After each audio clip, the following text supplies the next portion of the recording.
Yeah, I think that Daniel is, knows as much as anyone in the world, including myself, that's one we're going to carry with us a long time. Generally, as a coach, even going back to my prior experiences in special teams, to kind of wash away the ones that were non-effective, or even the ones that were positive for you, and those ones are ones that stick with you, and that's probably the ultimate one I've ever seen. Daniel knows it. Will knows it too. Will had a couple of opportunities earlier in the game that we had a couple low line drives. We had one 7-yard punt. So both of those guys know and understand that the whole team's counting on them. The difference with the specialists, you can look at it any way you want, whether it's the punter or the kicker. Those guys get limited opportunities to get their job done. There may be a guy playing on offense or defense. He may play 70 plays in a game. He had 2 major errors on the first 2, and then 68 plays that played pretty good. And he walks out of there going, "I had a pretty good game." One shot with the specialists, whether it's a missed field goal, a missed punt, a bad snap, whatever it might be, and then that's a death blow to the game. It changes the game and alters the game completely. So I think those guys know and understand what happened and what we need going forward, and how we need to operate at that position. How does what you've seen in practice from those punters square with what you saw on Saturday night? I think that you practice just like any position, right, to be able to go out there. I look at it, it's like training, right? So Bill Parcells he always talked about it, reading his books and hearing his stories, talked about boxing and how that was like a little microcosm of society that he could study and see work, right? So same thing when you're kind of working towards what we're working towards in football, and I do the same outlook with the outside backers as I do with the specialists. You're going out there on Monday, Tuesday, Wednesday, Thursday, Friday, and you're training to get your goal on Saturday. So whether you're working a new technique or working a kick or working on your technique or kick, you're training yourself, you're training your body, you're training your muscle memory to go ahead and be able to execute on Saturday. So all of a sudden the lights are on and the crowd is out there and everybody's watching and it counts and they're keeping score. You got to be able to go out and do your job and fulfill it. So that's what you're working towards while you're in training, while you're in practice. There are, just like anybody, I don't think that, the great players in any sport of our generation, will miss a shot or miss a putt or, things like that. And they are going to find a way to try to correct it and be able to be successful moving forward. So these guys got to do the same thing. Connor had nowhere to hide, nowhere to run to after the first, couple bad games by him, and has to go back to work and train and get himself where he can go ahead and operate. Same thing with these guys. How much are you able to do live work where you're doing a live rush on a field goal or a punt in practice? Yeah, I don't know that really you live anything outside of training camp. Now we give pressure, we give full speed looks. It's not tackle to the ground live, whether it's offense, defense, or special teams. But when we train, everything is full speed. We're going against our scout team. We'll full pressure looks where we bring 10 rushers where those guys got to operate, get their timing down, get their kicks off, and all that kind of stuff. So that's a huge part of it, and we got to continue to put pressure on those guys, find different ways to put pressure on them, make it as game-like as possible during the practices. I think with every single position on the team, that's important. Whether you're the quarterback or the kicker, the punter, or whatever it is, you got to be able to prepare like it's the game and go out there and when it is the game, be able to go ahead and accomplish your goals. Right to the left. And then Daniel, obviously, I think his background is his origin, where he came from. He's been a rugby-style kicker his entire life. So having that part of it while he's out there as a weapon, a third phase, if you will, to the right, to the left, and then rugby-style, is a good tool. Will's had a great game a week ago against Oklahoma, put the ball where we needed it to go, and he had a couple punts that weren't great earlier in that game. So that kind of, we used a little bit of both, and we've practiced both those guys. They both run with the one punt team.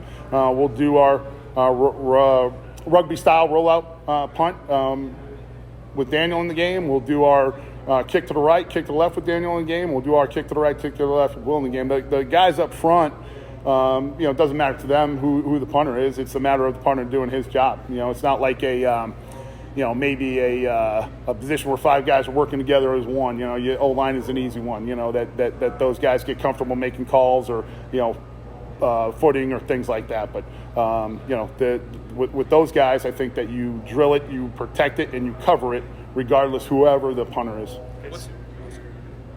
What's the message to the rest of the unit then when Scott Frost said that the punt didn't go where it was supposed to go, but what do you tell those other guys in terms of seeing where the ball is? Yeah, that's a great question. When you look at it, we were trying to isolate the single returner. That once again, it wasn't something that they had surprised on us. They had the same configuration on the first punt of the game. I think everybody knows that. And we were going to try to isolate one of the returners and really, truthfully, put the ball, one specific part of the field. That we were kind of in the left middle of the field as we look at it. We could eliminate a large part of the field by going ahead and rolling out and put it in it towards the sideline with some good guys covering down. Looked like some access anyways to that returner on that side of the field. So the guys back on the other side, Feast was the guy that had the ultimate contain. He ended up forcing it back. If Nick just got an eyeball in a little bit sooner, he was the guy that was in the vicinity.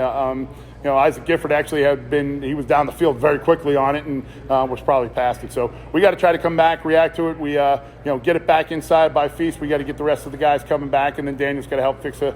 Don't let one mistake become two by having a poor direction with the kick and then, not being able to go ahead and help us save the day and get them down, at least give the defense a chance. Scott said yesterday that he felt like in the meeting that you had with special teams, you got guys' attention. I guess, how did you kind of approach that first kind of meeting back with those guys, and do you feel like you did that? Yeah, hopefully I have their attention all the time. I'd like to think that I do. I think that one of the quality that the guys respect about me is that I tell them the truth. And we're in a day and age where a lot of times people want you to tell them the truth until it's not their idea of the truth or what they want to hear. Then they don't want to hear it anymore. So, being honest with them and being factual. Also, being accountable on my end. Hey, this is why we drilled it. This is what we drilled. These are why we show the tapes. These are why we have the meetings, and this is what happened. I think that the guys appreciate that. I do think that I keep their attention pretty well on a regular basis. I don't think that it's one of those deals where it's an up and down or in and out, certainly. But the guys have a lot of pride, and they are just as angry as everybody else is, as invested or more so than anyone else. They're the ones that their names on it. Our names are on it, and we're not happy with it. So we addressed it, and we went out and went to work yesterday, just like you always would. Learned it from Coach Spaziani when I worked for him at Boston College. When you lose, the problems are still there. They're magnified when you lose. When you win, probably a lot of the problems are still there. They're just minimized because you won. You feel a little bit better about yourself. So it's a deep dive after each game to find out exactly what you're doing right and what you're doing wrong. When you did it wrong and you lost, it's a lot easier to see that sometimes. When you did it wrong and you won, I think sometimes it's easy to gloss things over a little bit. Our deal is we got to be consistent in what we're doing and execute our techniques and fundamentals. And the punt was a bad punt. There was also some plays on there that could have been just as catastrophic if another guy didn't, he just wasn't the specialist. A guy that maybe didn't hold up a guy on a punt return or make a block on a kickoff return or be in the correct lane on a kickoff coverage. So everybody's got to be held accountable for the mistakes, not just the catastrophic one that my 13-year-old who doesn't even play football, he knew that it was a bad punt, and he was able to identify that. So I think that doing all of that and holding everyone accountable, and not hey, if the kicker had kicked it and the punter had punted, or those are easy ones. And I think when the guys are held accountable, they want to be better. They don't want you to let them be unsuccessful. That's not what they signed up for. They want to achieve their goals and be successful, and they want to hear it. So I think that's what Coach meant by it.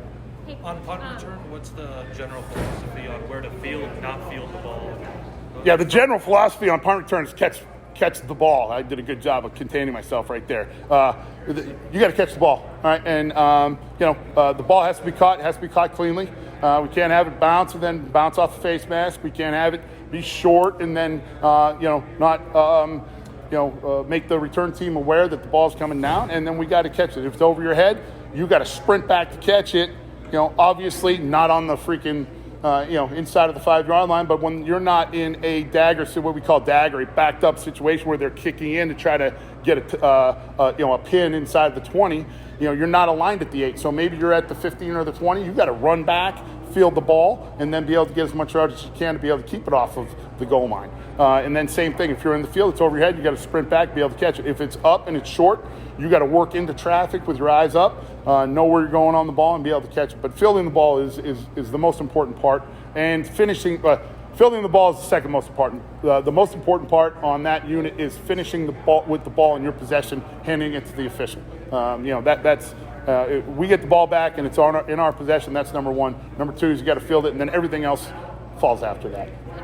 Switch to the outside backers really quick. There's a lot of talk about Garrett Nelson yesterday. Can you just offer some thoughts on his season so far? It seems like he's been impressing the room and pretty much all of the defense so far with his work ethic and game.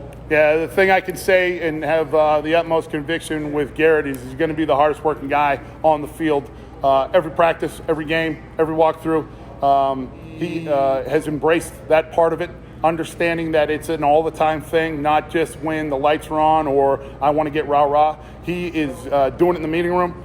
He watches film like that, same intensity that you guys see from him when he's running around the field. He does that the same exact way, and I think that's helped him at least in the year and a half since I've been back. And working with him directly, I think that's completely changed his game, the way he's been able to take the work ethic. And the other thing, he does a great job, a much better job than when I first got here.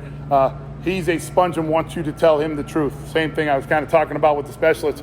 Coach, when it's not going, what did I do wrong? How did I mess that up? Where do I need to have my eyes? Instead of going the other way, well, you see, the reason why I didn't do it like that was because, and then there was a story behind it.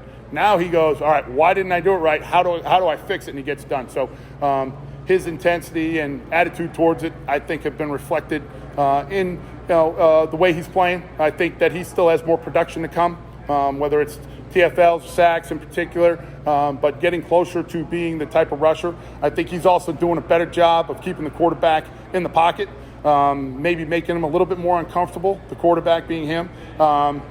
Instead of letting that B gap kind of open up. I think a lot of quarterbacks love that B gap step up, whether it's to run with a scrambling quarterback or to throw, have a good throwing lane with the guys that want to throw the ball down the field. And Garrett's done a nice job of collapsing that B gap step up a few times, actually helped him on his sack the other night. So he's doing a good job that way. All right, thank you guys.